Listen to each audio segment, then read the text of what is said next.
Lepo pozdravljeni, danes vam predstavljam Jolanda Oroža in on je moj starejši kung fu brat Si Hing.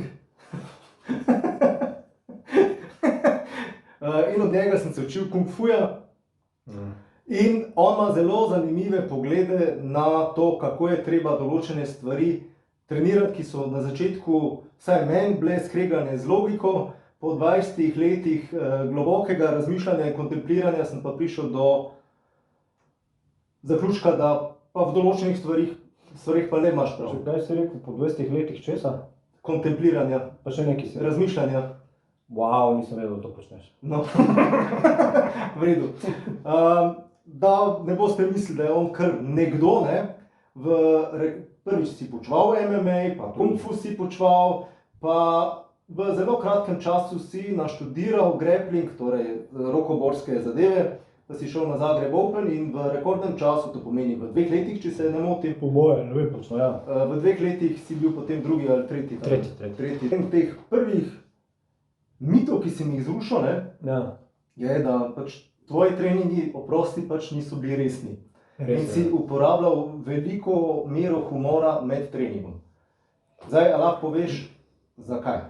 Ja, jaz že nasplošno sem tako, taka dosti cinična, črnohumorna pizda. V dobrem smislu. Zelo sarkastičen in dejansko imam probleme z avtoriteto in to se lahko pohvalim, da imam po testu MMPI dvojka, pač Minnesota personality test, ne vem kva, bla bla bla, in mi je pokazal to, ne. Kakšno presenečenje. Zakaj? Prvič zaradi tega, ker tak sem. Drugič, ker se mi zdi, da se sploh za novinca, karkoli počneš na novo, ni dobro preveč resno. Ker itak je to nekaj novega zate. Preveč informacij boš naenkrat dobil Okay. in Torej bi lahko to prenesli na vse gibalne sfere. še dlje od gibalnih sfer. Okay. Na vse, kar se novega naučiš. Dobro. Na vse, tam je pa tudi bilo, ker to se da midva pogovarjala o Wing Chun treningih. Ne. Ja, ali pa nasplošno. Tam je bila še ena specifika, ker sem bil že takrat tistem obdobju, ker ste ga v bistvu pol vi, fante, speljati, kako je treba, da sem videl, da je tam ogromno enega bullshita.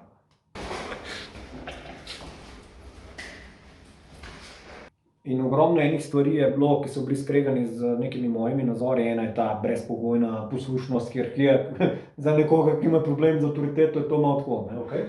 In zaradi tega, ker sem pač tudi izhajal iz tega, to je Evropa, pač 20. stoletje takrat še, oziroma ne, smo že bili 21. Ne.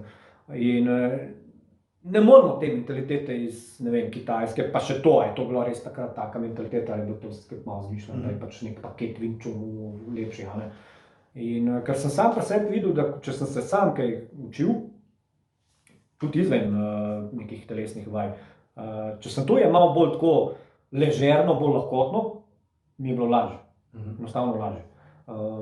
Ker itak pri teh gibalnih zadevah je pač poanta je, da narediš, tudi če mogoče najprej ne razumeš čisto in da res začneš z nekih osnov in da je to neko razbijanje te formalnosti, razumeš, ne, da sem jaz zdaj tukaj nek vsaj vednež, kar nisem. Konec koncev tudi takrat nisem vedel, kaj sem pa vedel. Ampak tudi, če bi imel ne vem kakšno znanje, ne vem vsega. In da ti dam to jasno vedeti. Ne. Ker prvenstveno je point v tem, da ti delaš.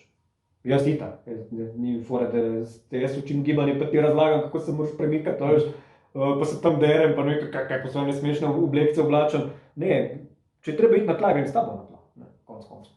Sam je pa res, da po moje zaradi karakterja, ni pa to bilo, da bi bilo nekaj načrtnega, da bi jaz to imel v glavi, da tako moram početi. Ampak se je to zgodilo, dostikrat tudi zaradi tega, ker sem hotel s tem dati neko izjavo, ne. Recimo, ne vem, ne upoštevati tam nekih ne vzeti vsega preveč resno, ne. Ker več prevenčeno je bilo ogromno enih pravil, ker nisem imel. Ampak kaj si pa opazil, recimo, ko si delal z učenci? Da pač, če bilo malo bolj, ko si tudi eksperimentiral. Ja. Ne? Si bil resen, pa si bil neresen, oziroma si vpletal humor v vadbo. Se je kakšna razlika kazala pri njih? Ja, seveda, ne, mislim, zdaj ta humor je tako, ne, in ti trening je trening, ni to stand-up komedija, ne. Čeprav zakaj pa ne, ampak načeloma ni, ne. Ampak ti bom tako rekel, jaz recimo kot mulc sem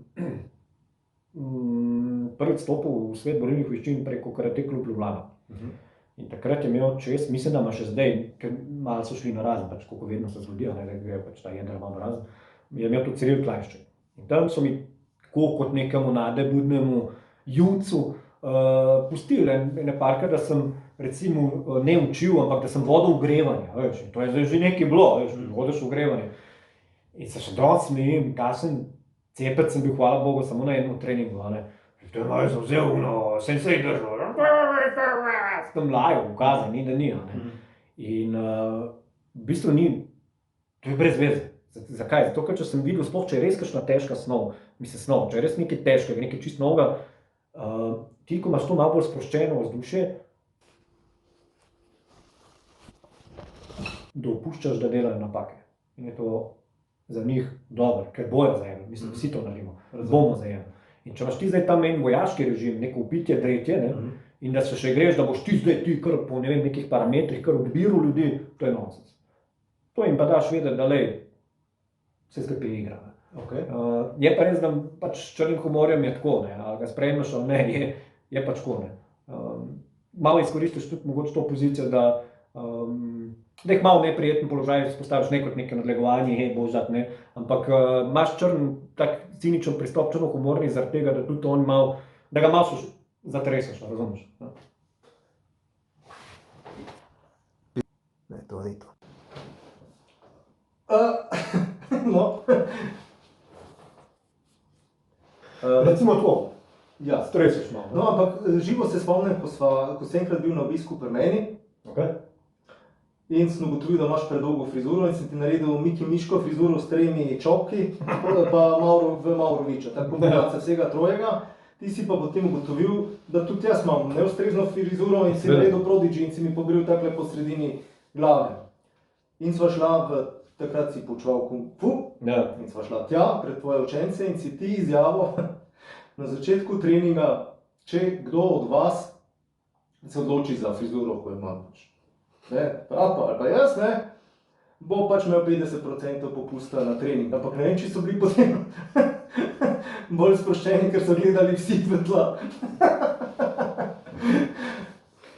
To je ta šoka, ne. Ampak zato se zdaj spomnim tudi, zakaj sem recimo kakšno tako situacijo izkoristil, ne. Ravno zaradi razbijanja teh, jaz temu rečem neumnosti, ne, recimo sploh krogih kung fuja, ne. Pa drugih daljnovzhodnih veščin je zelo priljubljeno, da se oblačiš po neki njihovi kvazi modi, ne. Si daš neke oblekce, si spuščaš neke frizure, ne vem kva vse. Ta nek stil, veš, ki je v bistvu itak ker je to iz nekih brezveznih filmov vzet. In se hotel s tem tudi to razbiti, ker sem opazil pri kakšnih drugih, sploh ta izkušnja iz Nemčije, ne, koliko so bili vsi ubogljivi, nisem jaz tega hotel. Jaz sem hotel to, da mene učenec izziva z vprašanji, ne da se bo hotel zdaj tebi z mano, ki tega bom razbol. Ampak da če mu nekaj se mu zdi nelogično, da mi to pove. Ali pa se mu nekaj zdi, zakaj, ne, da mi to pove. S tem, ko to daš povedati, ne, res da vsak ne razume tega, to pač tako je, to je sploh tak specifičen pristop. A veš, kako si rekel, so gledali malo na tla, ne, ampak ne samo oni. Potem sva šla še na letališče po tvojega učenca, Japonca. Je to seveda.